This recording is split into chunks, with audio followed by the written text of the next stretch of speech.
Hello and welcome to 5 a Day with Jay. Wow, where'd my voice go? Had some spicy dinner. Got to mess with my throat there. Anyway, way back when I was an itty bitty boy, I wasn't the smartest tool in the shed, to put it lightly. My stepfather used to tell me things like, if brains were dynamite, you wouldn't have enough to blow your nose. In school, I was called dummy. I was pushed around. I was the only kid in my class that wore glasses. I had a lisp. I had severe dyslexia, meaning numbers and letters I mixed around all the time. So when it came to math, it just wasn't going to happen. When it came to spelling, it just wasn't going to happen. When it came to English and remembering where commas went, no, it just wasn't happening. I struggled a lot when I was younger, and I was picked on badly. If you can think of a name for a kid wearing glasses, I was called it. If you can think of a name for a kid with a lisp, I was called it. And it was bad. It was really bad. I had one friend who, it turns out later in life, he was gay. I never knew, but he and I used to pal around all the time, and of course, everyone would say exactly what they would say about us. I had a lisp. He was effeminate, and everyone assumed that we both were. That wasn't the case. I had no idea. We just enjoyed hanging out together. We used to go get TVs and radios out of the dump that was down the road, haul them back to his place, and we'd start pulling tubes. And we had found a tube tester, and we would test tubes, and we would fix up old TVs together, look at boards inside the TV and see where things were burnt, and take a soldering iron and remove components and put them back on.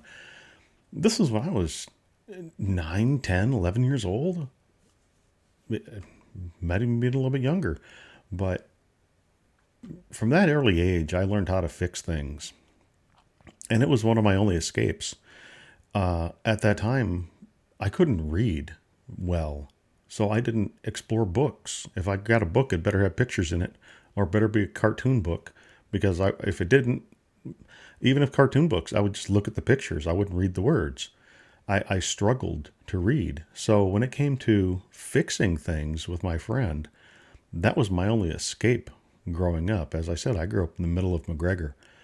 And that's probably where my love of fixing things came from. When I became a senior in high school, I had moved on well past my learning disabilities. I had gone through speech therapy and had my lisp corrected through lots of intensive speech therapy.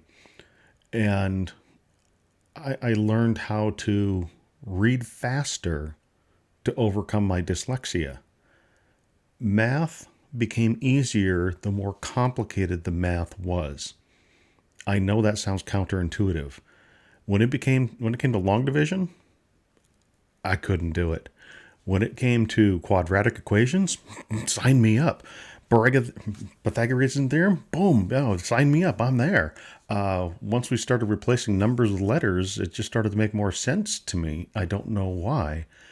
And by the time I got to my senior year and I was taking physics and exploring electronics, we did a whole chapter on resistors, capacitors, transistors. And I'm looking at these components going, oh my gosh, all those tubes that I replaced in those televisions years ago, that's how they worked. Now it all made sense. Suddenly everything just started to click in my head. And I had been programming up until that time since I was 12 years old. My dad sat me in front of a TRS-80 and handed me a book that was about yay thick and said, here, this is how you program the TRS-80. It was a command line, little blinking cursor, and line 10, line 20, line 30. You just manually typed in the code. I went through that entire book in a day.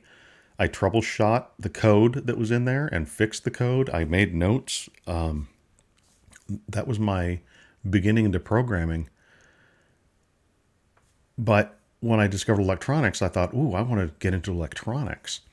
So I joined the Navy because I didn't believe I would have enough money to go to college. My father had offered to put me through a technical school, but I didn't want to go through a technical school. I want to join the Navy, which is essentially the same thing as a tech school. You learn a specific trade, and that's what you learn. And in the Navy, I learned more about repairing equipment. In the Navy, the equipment wasn't high tech. Let's start there. It was rather low tech, and the troubleshooting methods were rather simplistic. I breezed through it.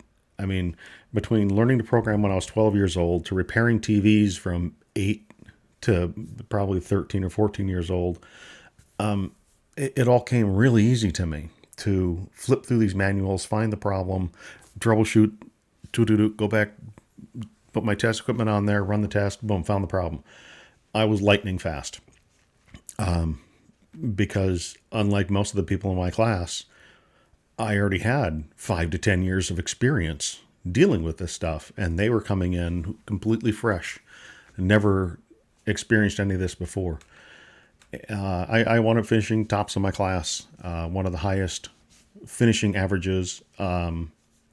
Quizzes and tests during that time would take me 5 to 10 minutes for a quiz and maybe half an hour for a test.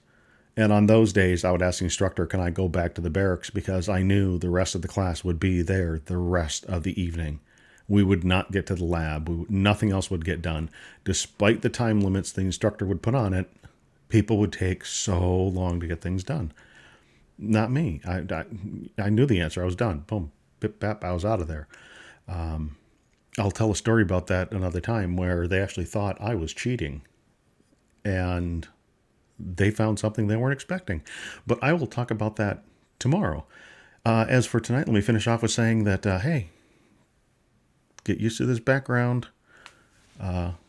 It's going to change very soon. My favorite daughter and the boy are going to be doing EHO. They're going to be doing some work back there for me. Things are going to change in this room soon. I'm excited. I'm very excited. It's going to be awesome. I've just trying to not listen in. It's supposed to be a surprise for me, but I've had a little bit of input, and that's about it. That's all I've done, a little bit of input. So I'm kind of surprised to see what's going to happen. There will be before and after pictures. We'll be posting those. Most of it probably going to happen over the weekend, over Thanksgiving. We'll see what happens. Anyway, I'm going to go drink some water and clear my throat. That was some spicy dinner, and I will talk to you again tomorrow.